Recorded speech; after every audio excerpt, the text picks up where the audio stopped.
చికెన్‌ని ఎలా వండినా తినాలనిపిస్తుంది కదండీ! ఒక్కసారి ఈ తీరులో వండి చూడండి. అస్సలు కారమే వాడం.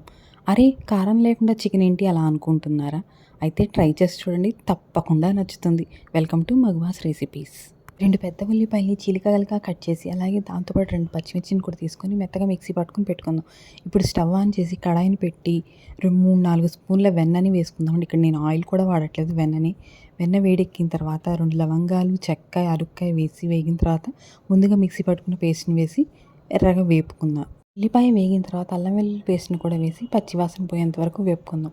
ఇప్పుడు దీనిలోకి శుభ్రంగా కడిగినటువంటి చికెన్‌ని ఏసుకుందాం. మ్యారినేట్ చేయనవసరం లేదండి. దీనిలోకి 1 కప్పున్నర పెరుగుని, అలాగే రుచికి సరిపడా 1 స్పూన్నర సాల్ట్, 1 స్పూన్నర pepper powder, 1 spoon garam masala, 1 spoon ధనియాల పొడి అన్నీ ఇక్కడే వేసుకోవాలండి. వేసుకొని ఒకసారి బాగా కలుపుకొని మూత పెట్టుకొని సిమ్‌లో ఒక 5 నిమిషాల పాటు వేపుకుందామండి.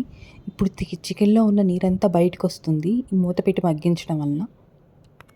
10 నిమిషాల తర్వాత మూత తీసి చూస్తే చికెన్‌లో నీరంతా బయటకొచ్చి ఉంటుందండి. దీంతో పాటుగా ఒక చిన్న గ్లాసు నీళ్లు కూడా పోసి ఇప్పుడు హైలో పెట్టుకొని మూత పెట్టి మగ్గించుకుందాం. ఇలా 15 నిమిషాల పాటు ఉడికించుకున్న తర్వాత చికెన్‌లో చాలా వరకు నీరంతా ఎగిరిపోతుందండి.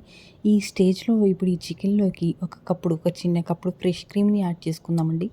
ఇప్పుడు దీనిలోకి ఫ్రెష్ క్రీమ్‌తో పాటు ఒక చిన్న క్యూబ్ చీజ్‌ని కూడా యాడ్ చేసుకుందామండి. చీజ్‌ని కూడా యాడ్ చేసుకొని ఒకసారి కలుపుకొని మూత పెట్టుకొని ఒక 5 నిమిషాల పాటు మగ్గించుకుందాము. ఈ చీజ్ కర్రీ మెల్ట్ అయ్యేంత వరకు. ఇక్కడ మనం ఈ చికెన్‌లో అస్సలు కారం వాడట్లేదండి. ఆ స్పైస్ అంతా గూడా పెప్పర్ పౌడర్, అలాగే గరం మసాలా, ధనియాల పొడి నుంచే వస్తుంది. మీరు సరిపోదేమో అనుకోనక్కర్లేదు. పర్ఫెక్ట్‌గా సరిపోతుంది ఆ స్పైస్. దీనిలో ఇంకా మనం ఫ్రెష్ క్రీము, చీజు వాడుతున్నాం కాబట్టి దీని కలర్ ఇలా వైట్‌గానే ఉంటుందండి. అందుకేనండి దీని పేరు కూడా వైట్ క్రీమ్ కడాయి చికెన్. 5 నిమిషాలకి చీజ్ కూడా మెల్ట్ అయిపోయి పర్ఫెక్ట్‌గా కుక్ అయిపోయి ఉంటుందండి. ఆ టెక్స్చర్ అంతా కూడా చాలా క్రీమీగా చాలా బావుంటుంది. వేడి వేడిగా చికెన్ కర్రీని రైస్, చపాతీ దేనిలోకైనా బాగా ఎంజాయ్ చేయొచ్చండి. అంత బావుంటుంది.